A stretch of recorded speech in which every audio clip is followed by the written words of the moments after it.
जय श्री राम, जय माता रानी। मित्रों, मैं पवन शास्त्री आप सबके सामने एक नए वीडियो के साथ फिर से उपस्थित हुआ हूँ। मित्रों, इस बार का जो हमारा वीडियो का विषय है वो दान को लेकर है कि किस प्रकार का दान करने से मनुष्य को फल मिलता है और किस प्रकार का दान फलदायी होता है और किस प्रकार का दान है वो अब फल नहीं देता है।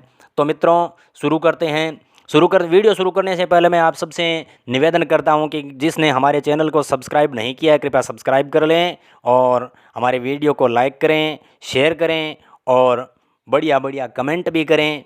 हाँ, जिस पर आपको अगर किसी भी प्रकार का कोई समझ में नहीं आ रहा है, किसी भी प्रकार का कोई विषय है और किसी भी प्रकार का कोई शब्द आपकी समझ में नहीं आ रहा है तो कृपया वो आप हमसे कमेंट बॉक्स में पूछ सकते हैं ताकि हम आपको उसको सही तरीके से बता सकें। तो शुरू करते हैं।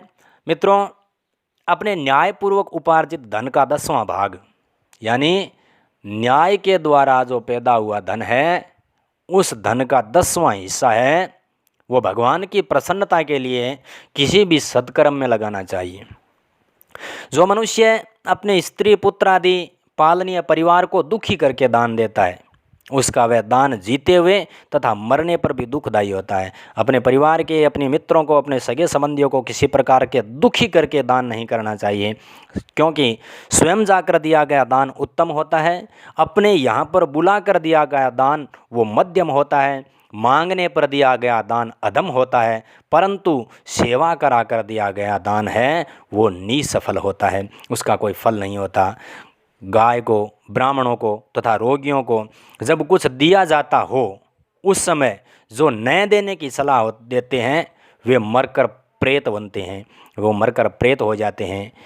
यानी जो कहता है कि नहीं इनको दान नहीं करना चाहिए, क्या दान से क्या होता है, ये होता है, वो होता है, यानी किसी भी प्रकार का अगर जो कहता है कि इसको नहीं देना चाहिए, इस प्रकार की जो न देने की सलाह देते हैं वो तिल, अक्षत यानी चावल, कुश और जल इनको हाथ में लेकर दान देना चाहिए, अन्यथा उस दान पर दैत्य लोग अधिकार कर लेते हैं। हम जिस किसी भी वस्तु को दान करते हैं उसको हाथ में संकल्प करने के लिए तिल, अक्षत यानी चावल, कुश और जल इनको हाथ में लेकर उन वस्तुओं पर छिड़कना चाहिए और उसके बाद में दान देना चाहिए, क्योंकि अगर ऐसा नहीं करेंगे तो देने वाले दान पर दैत्य लोग अधिकार कर लेते हैं।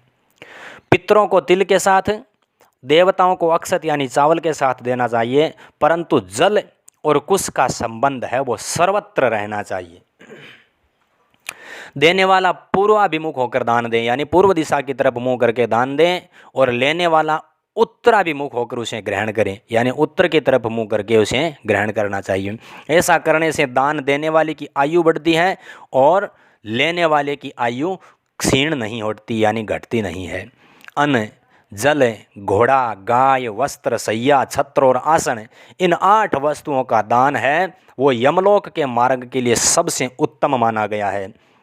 गाय, घर, वस्त्र, सैया और कन्या ये वस्तुएं अनेक मनुष्यों को नहीं देनी चाहिए, अर्थात एक वस्तु सिर्फ एक ही व्यक्ति को देनी चाहिए।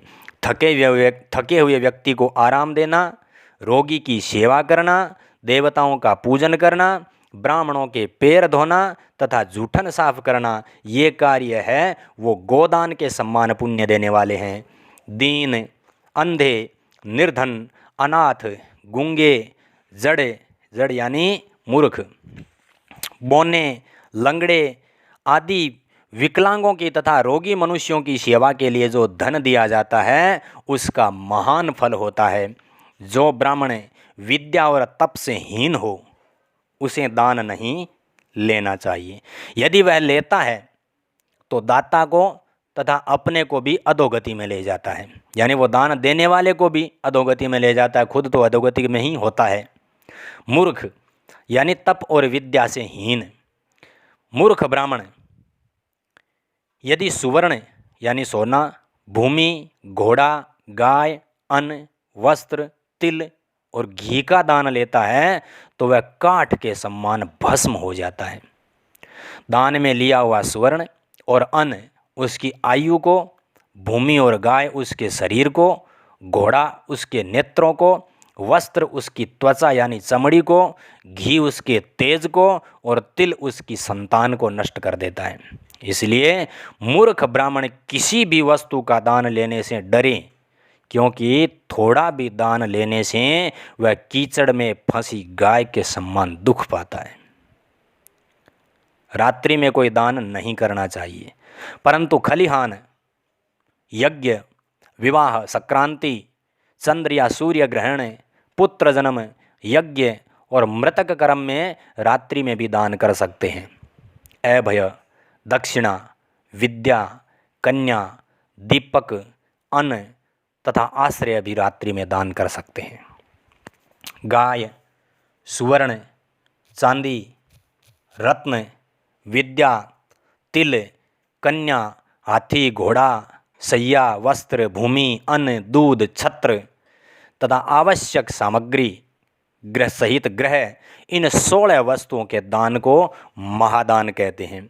तो दोस्तों, ये थे हमारे दान करने के जो विषय कि किस प्रकार से दान करना चाहिए और किस प्रकार से दान लेना चाहिए और किस प्रकार से दान नहीं लेना चाहिए। तो मित्रों, चलते हैं अगले वीडियो के लिए, आप इंतज़ार कीजिए। जय श्री राम, जय माता।